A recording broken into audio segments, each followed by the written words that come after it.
ano gwe kutegezaako Red Banton nga tuli mu kikadde mpola mpola okujjukizaako ku bayimbi abasobodde okubate nga bazze ne bakikuba legend omukulu ono ne mu rhyming naye asobodde okubate nga yakisookamu ekintu kino wadde nga bangi abaaliwo naye abasinga okuba tebamanyikako ye mukulu ono gwe bayita Lubega Tony gwe njagala okubate nga kutegezaako nti mwana munnamasaka naye era ng'ategeeza embeera ye nga wasobodde okubate nga bitambuza bingi nnyo byasobodde okubate nga ayitamu omukulu ono Lubega Tony era ng'ategeeza mwaka 1998 bw'ayingira mu Kampala mpola mpola era ng'agamba nti okutandika ebintu byonna tebyali byangu wadde n'akamu ng'agamba nti ng'atuuse mu Kampala ekyali kimutudde mu Kampala kwe kuba ate nga lyalina okunoonya taata we ng'avudde Masaka embeera teri nnyangu wadde n'akamu naye yagenda mu Kampala okutuuka mu Kampala tebyali byangu yagendako mu masomero ag'enjawulo le bayita Moland Po yagendako le bayita Katwe Matters n'agendako ne Makindi awo bwe mwasinga okuba ate nga muwulira nti omukulu ono yakwata ne Kasaalo oba yaliwo wa Seculiko oba omuyita Asikaali omukulu ono Red Banton yagamba nti okuzaalibwa kwe takujjukira bulungi naye ani yali awamba nze nazaalibwa 79 naye simanyi ddiiro lwe nazaalibwa myezi gyali ng'esatu ng'Amini awambibwa sente za Museveni bwe zakyuka zakoma mu 87 aya basi ndowooza awo otegeddewo gwe kutegeezaako ye Lubega Tony ategeeza mbeera ye gawe esobola okuba ate ng'etambula ng'ayingidde mu kibuga Kampala ng'ayingidde e Makindye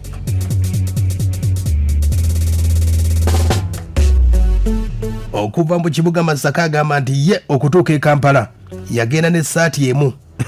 essaati yali namyufu ng'ate essaati yali ya ssomero yayina siripa emyufu n'ekintu kye yalimu omukulu oyo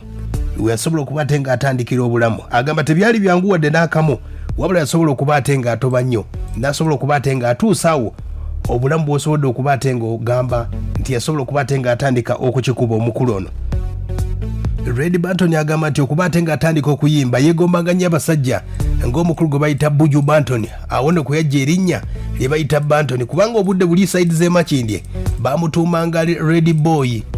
akavubuka akambala essaati emyufu awo nno n'agamba nti wali bampita Red kangatteko erinnya erya Buju Banton oba lye bayita Banton bayimbi bannya abajjira mu kisawo ky'omukulu oyo nga bakoppa Buju Banton omukulu Bebe Kulu yeeyita Bebe Banton Ronnie Banton abamujjukira Foxy Banton byonna yasobola okuba ate nga abikola omukulu oyo yatandika akayimba ke bayita Noonya Mane era ategeeza nti oluyimba lwe Noonya Mane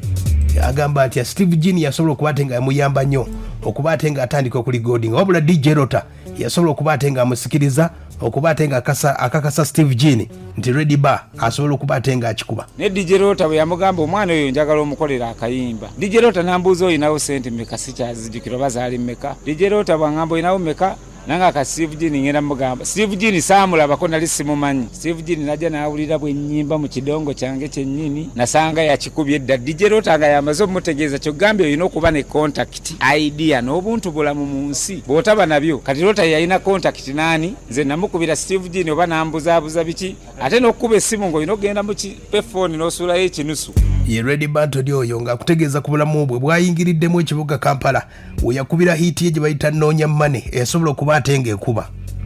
myaka gya 2000 awo yasobola okuba ate nga gwa mukwano ne munna bizinensi eyasobola okuba ate nga mufuula kitunzi wa TVM gye bayita WBS TV obudde bwe yali esinga era Red Banton nasobola okuba ate nga bamusayininga okubeera kitunzi wa TV gye bayita WBS TV wabula ategeeza nti nga Noonya Mane oluyimba lwa Noonya Mane lwatandika lutya kati Noonya Mane nali nkuuma mmotoka nga before kuuma mmotoka nasooka kuuma kyalo nga temulimu ssente waddiika awo mu Kipamba oba mumanyiiwo nenfuna essomero lye bayita Makindye SS ne baŋŋamba twagala omukuumi ne ŋŋamba ate eri sifunayo ssente lwaki sijja wano wenyinza okufuna ssente ne nkuuma Makindye SS ne nzijjamu ssente ne ngula rediyo gye bayita Sony bwe najja mu rediyo Sony enkuba ekiro nga ndiwo bwomu ne mbuuza naye lwaki ndi wano bwomu waliwo omukwano gwange bamuyita Po ali awo musazi wa nviiri awo Baba Boy kaakati Po ng'ajja n'andabako ku paakingi bw'amala mu saaluuni ye wajja okundabako bweziwera mukaaga naye alina okuddayo kuba alina okukeera mu saaluuni enkuba egenda etonnya nyambadde busapatu ng'empewo enkuba siina jaketi siina ki ne ŋŋamba naguze rediyo Sony bampita Tony lwaki sikuba Mane ne ŋŋamba kinsuze ekireebweru noonyaawa owulidde akayimba we kava Red Banton oyo ng'akutegeeza embeera teyali nnyangu wadde n'akamu wabula agamba nti abasajja betandika nabo kwaliko Ragadi Amoti bonna basobola okuba ate nga ye bamujjukira, wabula agamba nti yayamba nnyo omukulu gwe bayita Dr. Jose Chameleon, wabula ye Chameleon we yatuuka yagaana okuba ate nga amujjukira era atoba bibye byokka. Akadde Chameleon ya omu ku basinga nga ye nga bwagamba, era agamba Chameleon teyasobola kuba ate nga amuyambako. Natunula nnyo ragadi okusooka Amoti yabeerayo nga Amoti alina amaloboozi ana 4 voice changer. Amoti akuba eddoboozi lya Buju, akuba simanya Tera Fabulous, simanya akuba baani nga bakuba Jamaica. Kyowa Bebe Cool yajjamu Bebe Bantony, era nakati akyali eyita Bebe Bantony, Buju Bantony wa kabi. Ensi yonna sife wano fekka, bangi bona Ronnie Bantony, waliwo Fox Bantony, oba muyaye wa Yesu, bona ba Bantony. So ye mukulu oyo nga akutegeeza nti Amoti yali akuba amaloboozi bali amazibu ennyo ag'abasajja ba Jamaica gwe bayita Tera Fabulous. Oyo omusajja yali akuba yalina DJ mulamba, myaka gya 9 bamujjukira obulungi omusajja oyo, yali muzibu nnyo. Atemera myaka egy'obukulu kati alinga mwana mu 6 omukulu oyo gwe bayita Tera Fabulous. Ye Red Bantony ono agamba nti music wadde yagwa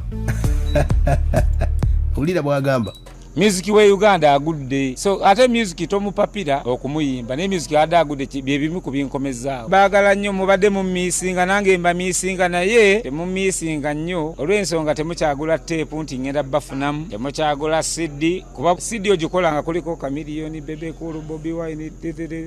ennyimba bwe zinyuma bwezi twegombako oluyimba lumu nentwala n'olwono so kakati si byangu, temumbuuza gye mbulidde. Am survivor mu Uganda, buli omu survivor, ne president ayinza okuba naye survivor kubanga abagamba teyebakalira emmere saa 2. Aya basi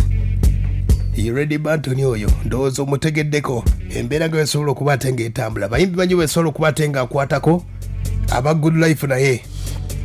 agamba wesobola okuba ate nga bateekako ettaffaali ddene nnyo. Ye embeera y'omukulu oyo gwe bayita Red Bantony